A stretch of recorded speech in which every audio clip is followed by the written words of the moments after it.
যে ব্যক্তি এমন আমল করলো, সেই আমল কোরআন এবং সহিহ হাদিসে নেই, রাসূল করেন নাই, সে নবীর উম্মত না, মুসলমান না। লম্বা টুপি দাড়ি থাকলেই মুসলমান হওয়া যায় না, দাড়ি রাখলেই মুসলমান হওয়া যায় না, মুসলমানের ঘরে জন্ম নিলেই মুসলমান হওয়া যায় না। হাদিস আসতে যান আয়েশা রাদিয়াল্লাহু তাআলা আনহা قالت قال رسول الله صلى الله عليه وسلم ما عمل عملا ليس عليه امرنا فهو رد। আয়েশা রাদিয়াল্লাহু তাআলাতে বর্ণিত, তিনি বলেন রাসূল সাল্লাল্লাহু আলাইহি ওয়াসাল্লাম বলেছেন, যে ব্যক্তি এমন কর্ম করলো যার সম্পর্কে আমাদের কোনো প্রকার নির্দেশ নেই, তা প্রত্যক্ষত তা ছেড়ে দিতে হবে।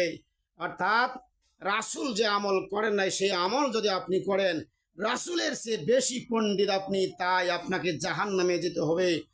আর অল্প আমল যদি আপনার সহি হয়, আপনি কোনো না কোনো একদিন জান্নাতে যাবেন।